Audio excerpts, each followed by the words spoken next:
Hello everyone, SSC MTS 2026 की preparation आप सभी कर रहे हैं।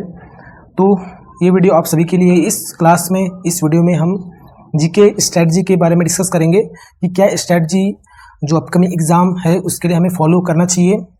जो हाल ही की एग्ज़ाम्स की जो आंसर की आई है, तो उसमें 24 मैंने अटेम्प्ट किए थे, जिसमें से 18 करेक्ट थे, 6 रॉन्ग हो गए थे। तो जो ओवरऑल जो मार्क्स थे 48 मार्क्स आई गॉट। सो जो मेरे शिफ्ट के यदि क्वेश्चन की बात करें तो इसमें जो हिस्ट्री के क्वेश्चंस थे उसमें 5 क्वेश्चंस थे। ओके, जो 3 क्वेश्चन मिड हिस्ट्री के आए थे, मिड हिस्ट्री का सबसे ज़्यादा वेटेज था। एशियन हिस्ट्री का एक आया था और मॉडर्न हिस्ट्री से एक क्वेश्चन आया था। ओके, पॉलिटी के क्वेश्चन बिल्कुल नहीं थे। कुछ अदर शिफ्ट्स में पॉलिटी के जो क्वेश्चंस है वो दिखे गए थे, अब उसमें पूछा गया था, बट मेरी शिफ्ट में बिल्कुल भी क्वेश्चन नहीं थे। ओके, ज्योग्राफी के 3 क्वेश्चन थे। ओके, अभी हम क्वेश्चन भी डिस्कस करेंगे, मतलब कौन से किस टाइप के क्वेश्चन थे।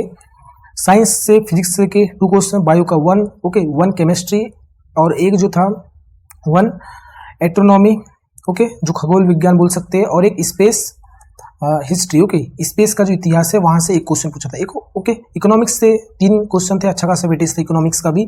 स्टैटिक जीके का सबसे ज़्यादा जैसे रहता ही है वैसे इस बार भी बहुत अच्छा वेटेज था। 7 क्वेश्चन ओवरऑल आए थे स्टैटिक जीके से। एक गीत से आया था, लोकगीत जो रहता है, एक फेस्टिवल से आया था, एक फेयर जो मेला रहता है उससे आया था, एक फोक डांस जो लोक नृत्य है, और एक क्लासिकल या क्लासिक डांस जो शास्त्रीय नृत्य है वहाँ से आया था। ओके, और 2 जो क्वेश्चन आए थे ये बुक्स से आए थे, और सीए जो करंट अफेयर का एक क्वेश्चन आया था। ओके, तो 18 करेक्ट हुए थे ओवरऑल मेरे जो थे। अब देखो जो क्वेश्चंस थे जो मेरे शिफ्ट में जीके के, ये सब क्वेश्चंस थे। ओके, और कहाँ से दिए थे कि कौन सा सोर्स हमें लेना चाहिए जीके के लिए, वो भी हम डिस्कस करेंगे।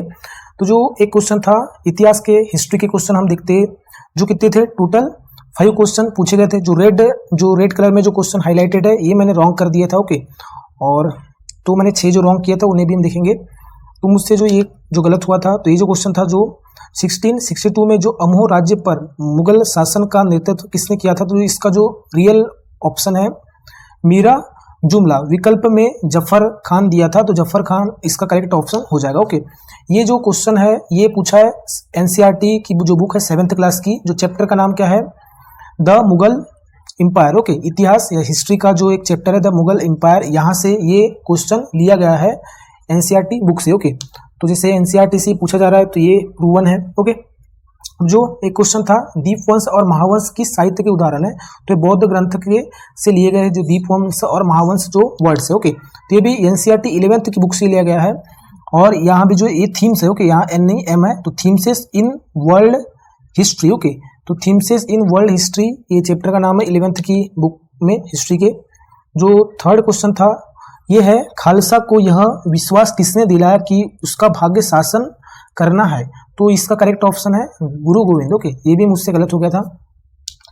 ये भी जो क्वेश्चन है ये एनसीईआरटी 7th क्लास की बुक से लिया गया है, चैप्टर का नाम है द मुगल एम्पायर। ओके, यानी इसी चैप्टर से ये भी क्वेश्चन जो 2nd क्वेश्चन भी लिया गया। ओके, 3rd क्वेश्चन भी। अब जो 4th क्वेश्चन है कीर्ति स्तंभ किस शहर में स्थित है, जो चित्तौड़गढ़ में स्थित है। ओके, आप सभी को पता होगा, एनसीईआरटी बुक क्लास 8th से है, आर्ट एंड आर्किटेक्चर जो चैप्टर है यहाँ से लिया गया है। ओके, 5th क्वेश्चन है दिल्ली का लाल किला किसने बनवाया था, शाहजहां ने बनवाया था, तो ये भी एनसीईआरटी की क्लास 7th की बुक से लिया गया है, चैप्टर का नाम है मुगल एम्पायर। ओके, तो जितने भी क्वेश्चन है हिस्ट्री के ये तो सब एनसीईआरटी की बुक से ही लिए गए हैं या आए हैं।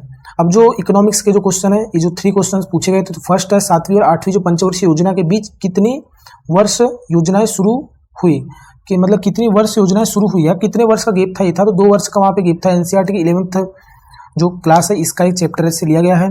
ओके, 2nd क्वेश्चन इकोनॉमिक्स का भारत में मुद्रा आपूर्ति को नियंत्रित करने वाली संस्था कौन सी है, तो आरबीआई रिजर्व बैंक। ओके, भारतीय रिजर्व बैंक है।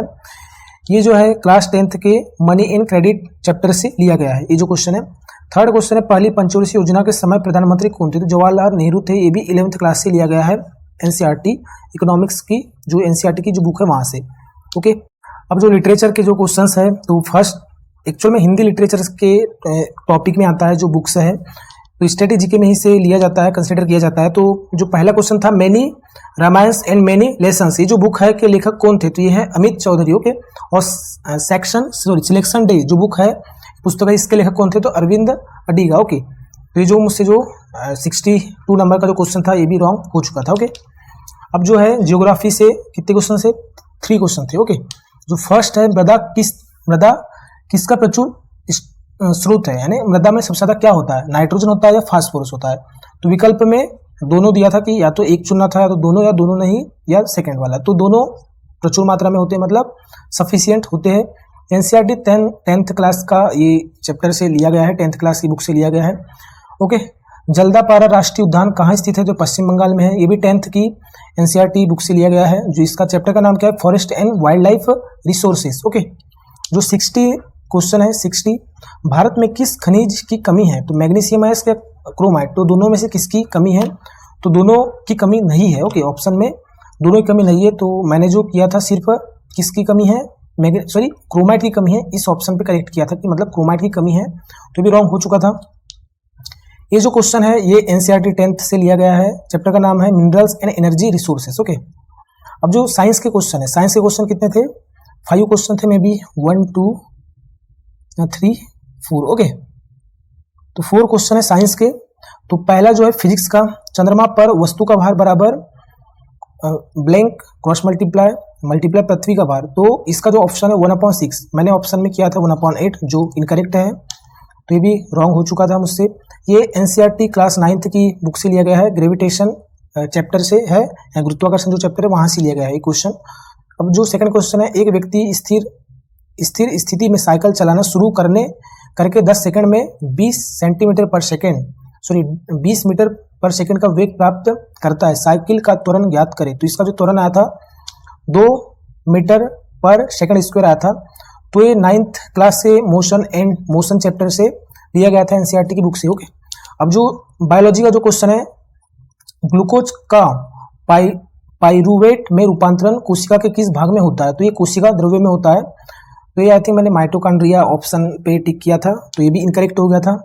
ये जो क्वेश्चन लिया गया था एनसीईआरटी 10th क्लास के चैप्टर से लाइफ प्रोसेसेस से लिया गया है। अब जो केमिस्ट्री का जो क्वेश्चन है वो ये है कि जो आभूषण के विद्युत लेपन में सस्ती धातु पर किस धातु की परत चढ़ाई जाती है, तो चांदी और सोने की परत चढ़ाई जाती है। ओके, तो ये भी एनसीईआरटी क्लास 8th के chemical effect of electric current से लिया गया है। ओके, तो ये भी एनसीईआरटी बुक से ही लिया गया है। अब जो क्वेश्चन है बाकी के जो कला और संस्कृति के, तो ये जो क्वेश्चंस लिए गए हैं, तो पहला जो क्वेश्चन है इसका, किस नृत्य शैली को अन्य सभी शास्त्रीय नृत्य शैली की जननी कहा जाता है, तो भरतनाट्यम है। यह क्वेश्चन भी एनसीईआरटी 11th क्लास में an introduction to Indian art से लिया गया है। ओके, मतलब जो क्लासिकल डांस के बारे में 11th की जो एनसीईआरटी बुक है आर्ट एंड कल्चर की, उसमें आपको an introduction to Indian art के एक मतलब चैप्टर है, यहाँ से वहाँ पे आपको बहुत सारी चीजें देखने सीखने मिल जाएगी, तो आप देख सकते हैं। फिर ये जो क्वेश्चन है जूडो हगीली, ओके, लोक नृत्य किस राज्य से संबंधित, तो कर्नाटका से है। तो ये क्वेश्चन तो नहीं बना था, तो ये है स्कैब। ओके, और जो ये 50 क्वेश्चन है, सूरजकुंड शिल्प मेला किस राज्य से में आयोजित किस राज्य में आयोजित होता है, तो हरियाणा में आयोजित होता है। ये भी एनसीईआरटी 12th से लिया गया है। वैसे 12th में तो होगा नहीं, ये लूसेंट में आपको जरूर से मिल सकता है।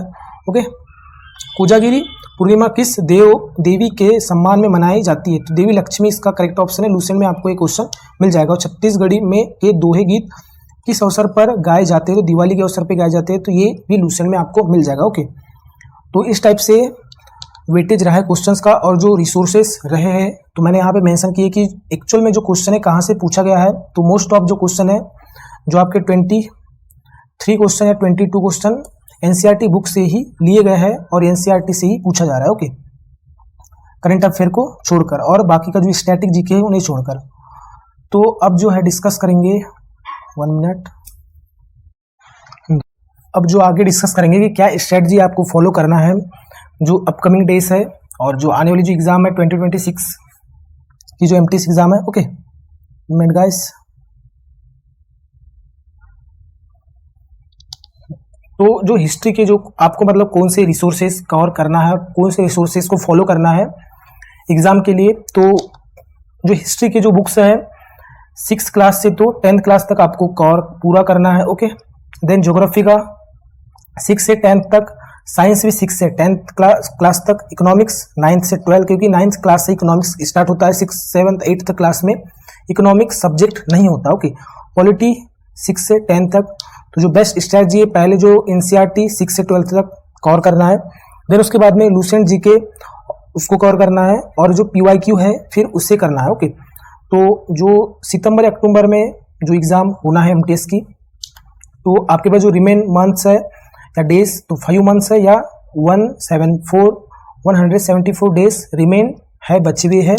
तो पहले के जो लगभग 15 मई तक जो 65 दिन है आज से लेकर, तो कंप्लीट करना है एनसीईआरटी को, देन कंप्लीट करना है लूसेंट को 30 जून तक, मतलब 15 मई से 15 मई से तो 30 जून तक। ओके, 46 दिन आपको लूसेंट कवर करना है, और then revision and PYQ till 1 सितंबर तक। ओके, 64 डेज में आपको कवर करना है। ये बेस्ट स्ट्रेटजी रहेगी। पर डे जीके को 6 to 7 आवर्स दे सकते हैं, 6 to 7 आवर इंग्लिश को। आपको जो वीक है, वीक में बस 4 डेज ही देना है, लगभग 12 से 13 घंटे। फिर फ्राइडे सैटरडे 1-2 घंटे ईज कर सकते हैं, लेसन कर सकते हैं। देन जो संडे रहेगा, ओके, जो संडे रहेगा तो उस दिन बस 4 से 5 घंटे ही पढ़ना है, और फिर रोमिंग, जो घूमना फिरना, make fun, okay, just chill. तो ये सब करते, मतलब ये एक रूटीन फॉलो करते रहना है, क्योंकि यदि आप डेली 12-13 आवर्स स्टडी करते हैं तो इससे आप में रिफ्रेशमेंट नहीं रहेगा। ओके, जो एक्चुअल में जो हमारा नर्व सिस्टम है ये कंटिन्यूसली इस तरीके से इतने आवर्स नहीं कवर कर सकता, या इतने घंटे आप नहीं पढ़ सकते, आपको रिफ्रेशमेंट की ज़रूरत पड़ेगी ही। तो आप वीक में एक दिन को, सैटरडे या जो भी आपका कोई भी डेट डिसाइड करके आपको रिफ्रेशमेंट को देना है। ज़्यादा आवर्स ना पढ़ के उस दिन घूमना, या जो भी आपको जैसे भी आपको लगे वैसे करना है। और खासकर यूज़ करना है एआई का अपने एक मतलब असिस्टेंट के रूप में। चैट जीपीटी हो गया, डीप सीक जो चाइना का एआई है, एआई टूल है, और कीमी एक चाइना का ही एआई क्या है, एक एआई चैट जीपीटी टाइप से। तो इन तीनों की आप मदद ले सकते हैं डीप रिसर्च के लिए। ओके, जैसे कोई भी क्वेश्चन है तो उसमें आप सर्च कर सकते हैं उसके बारे में, और डीप पढ़ सकते हैं। जैसे मान लो सूरज कुंड जैसे क्वेश्चन कैसे दिया था कि जो सूरज कुंड शिल्प मेला किस राज्य में आयोजित होता है। ओके, तो आप इसे एआई में सर्च कर सकते हैं। ओके, चैट जीपीटी, डीपसीक या कीमी में सर्च कर सकते हैं। फिर आप और सर्च कर सकते हैं कि जितने भी इंडिया के मेले हैं उनके बारे में बताएं। इस टाइप से आप डीप रिसर्च करके चैट जीपीटी, डीपसीक या कीमी एआई टूल का यूज़ कर सकते हैं।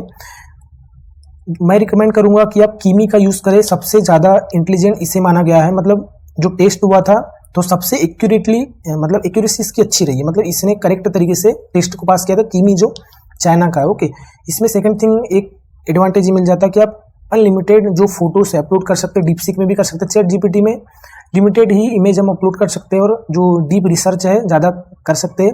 डीप थिंकिंग वाला जो उसमें ऑप्शन रहता है, फीचर रहता है।